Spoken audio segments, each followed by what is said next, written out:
मंडळी राम राम. इतिहास आपण कशासाठी शिकतो हा एक प्रश्न आहे का नाही. आता तसं पाहिलं तर इतिहास शिकण्याची आजचे बरेचसे विद्यार्थी पण म्हणतात "बघ, काय गरज आहे, मागचं होऊन गेलं ते होऊन गेलं, कशासाठी इतिहास शिकवला जातो, हिस्ट्री कशासाठी शिकवली जाते, कशासाठी जतन केल्या जाते".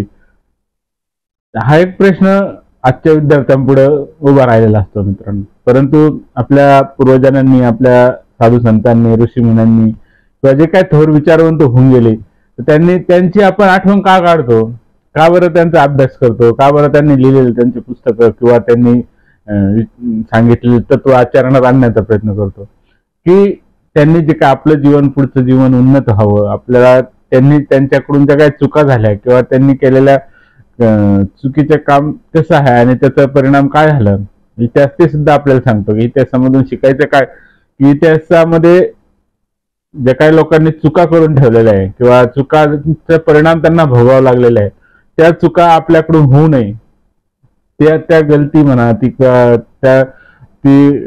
चुकीची पद्धत आपल्याकडून पुढे जाऊ नये म्हणून आपल्याला इतिहास शिकायचा असतो मित्रांनो. बरोबर आहे की नाही. आता तुम्हाला वाटत असेल मी काय इतिहासावर घसरलो, तर मित्रांनो आपल्याला माहिती आहे की 2024च्या लोकसभेच्या निवडणुका लवकरच होऊ घातलेल्या आहे. आणि मी हे जे काय बोलतोय ना मित्रांनो, हे पश्चिम बंगालच्या राजकारणाबद्दल बोलतो. आपल्याला माहित असेल तिथं मागच्या 15 दिवसापासून किंवा 1 महिन्यापासून संदेश खाली नावाचं प्रकरण मोठ्या प्रमाणात घडतंय आणि तेथील महिलांवर कशा प्रकारे अत्याचार झाला किंवा तेथील जो काय तो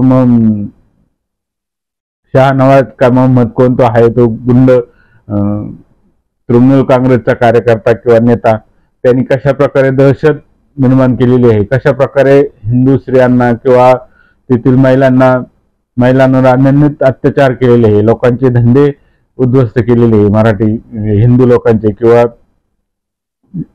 मुस्लिमेतर समाजाचे, त्यांना अत्यंत छळ केलेला आहे, त्यांना हाणमार केलेली आहे आणि त्यांचे गुंड तृणमूल काँग्रेसचे गुंड जनतेला कसा त्रास देतात याचे वर्णन सध्या ऐकायला येतं.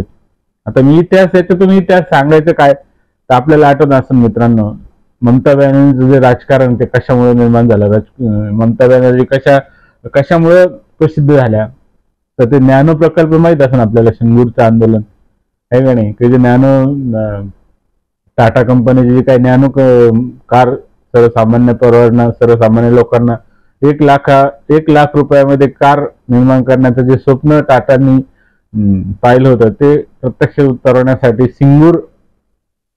पश्चिम बंगालच्या सिंगूर इथं ते कारखाना उभारणार होता. आणि त्यासाठी पश्चिम बंगालचे त्यावेळेचे जे काही कम्युनिस्ट सरकार होतं त्यांनी त्यांना आमंत्रित करून तिथे जागा दिलेली होती आणि त्या सर्वांविरुद्ध ममता बॅनर्जींनी आंदोलन पुकारलं होतं, म्हणजे शेतकऱ्यांच्या जमिनी देणार नाही किंवा काय जे वेगवेगळे असेल ते, आणि प्रचंड मोठं आंदोलन ते गाजलं होतं. आणि त्या आंदोलनातून ममता बॅनर्जी उभ्या राहिलेल्या होत्या. पश्चिम बंगालमध्ये कम्युनिस्ट सरकारच्या गुंडांनी कशा प्रकारे तेथील लोकांना त्रास दिला, कशा प्रकारे अनन्यत अत्याचार त्याच्या महिलांवर, सर्वसामान्य जनतेवर केले, याचे वर्णन त्यावेळेच्या नेत्या म्हणजे ममता बॅनर्जी आजच्या मुख्यमंत्री त्या करत होत्या आणि त्याच्यातून त्यांचं नेतृत्व प्रस्थापित झालेलं आपण बघितलं. परंतु तीच गलती आज ममता बॅनर्जी करतात की त्यांचे कार्यकर्ते, त्यांचे नेते कशा प्रकारे जनतेवर अत्याचार करतात. आणि आपल्याला माहित असेल मित्रांनो, हे जे काही गुंड प्रवृत्तीचे लोक असतात ना, जिकडून सत्ता असेल त्या भागाकडे टपकन उडी मारतात आणि त्यांच्या सत्तेमध्ये सहभागी होतात.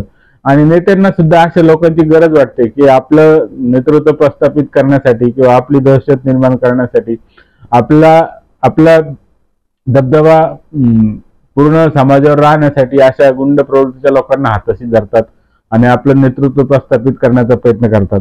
बरोबर आहे की नाही. संदेश खली प्रकरणामधून ही बाब प्रकर्षाने उभी राहिलेली आहे आणि हे संदेश खली प्रकरण ममता बॅनर्जींना बुडवण्यास कारणीभूत होणार आहे मित्रांनो. म्हणून असं वाटलं. आणि विचार करा मित्रांनो, आपल्या भारतातले जे काही पत्रकार म्हणा किंवा टीव्ही चॅनल्स म्हणा किंवा वेगवेगळे विश्लेषक म्हणा, पुरोगामी कम्युनिस्ट लेफ्टिस्ट पत्रकार, जे हसरत प्रकरण घडलं होतं ना, त्याचा आजपर्यंत त्याचा गवगवा करतात. परंतु आतापर्यंत काँग्रेसच्या कोणत्याही नेत्यांनी किंवा कम्युनिस्टच्या कोणत्याही नेत्यांनी किंवा कोणत्याही पत्रकाराने, लेफ्टिस्ट आपण जे म्हणू त्या पत्रकारांनी संदेश खाली प्रकरणावरून ममता बॅनर्जीला टार्गेट केलेलं आपल्याला दिसत नाही. म्हणजे ते उच्चारच ते करत नाही संदेश खाली प्रकरणाचा.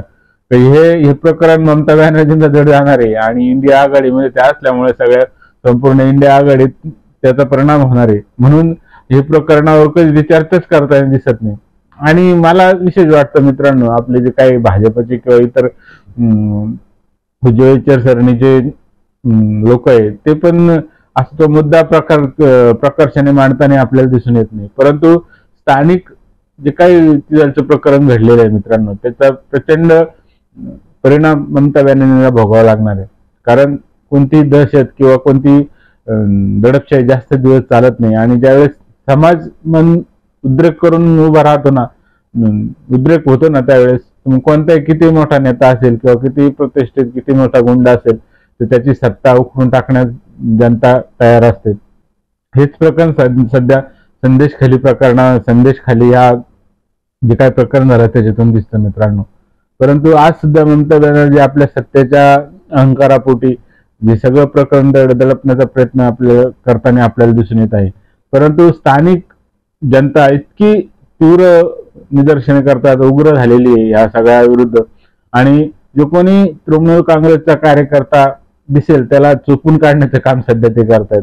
आपल्याला आठवत असेल मित्रांनो, योगी सरकारच्या काळामध्ये जे त्यांनी झिरो टॉलरन्स जे आपण म्हणतो, जे कोणी गुंडगिरी करेल किंवा गुन्हेगार असेल त्याला डायरेक्ट एन्काउंटर करून ठार करण्याचं जे काही सत्र त्यांनी अवलंबलं होतं. त्यामुळे इतकी दहशत उत्तर प्रदेशमध्ये होती की गुन्हेगार स्वतः पोलीस स्टेशन मध्ये हजर होत होते आणि मला तुम्ही अटक करा, कारण जर तसं झालं नाही तर पोलीसच मला हे करतील. तसा प्रकार तृणमूल काँग्रेस म्हणजे पश्चिम बंगालमध्ये दिसतो की काय हे जे काही गुंड प्रवृत्तीचे तृणमूल काँग्रेसचे नेते ना ते स्वतःहून पोलीस स्टेशन मध्ये यायला लागले आणि आता आम्हाला अटक करा, कारण जनता त्यांच्या विरुद्ध पेटून उठलेली आहे. आणि या सगळ्या कारणामुळे ममता बॅनर्जींचं जे काही सध्या दडपशाहीचं राजकारण आहे त्याला खीळ बसू शकते किंवा त्याच्यावर पर्याय म्हणून कोणीतरी उभं राहू शकतं. म्हणून हे जे काय संदेश खाली प्रकरण ममता बॅनर्जीला बुडवणार एवढं बाकी निश्चित. विषय जर आवडला तर चॅनल सबस्क्राईब करा, लाईक करा आणि व्हिडिओ पाहिल्याबद्दल धन्यवाद.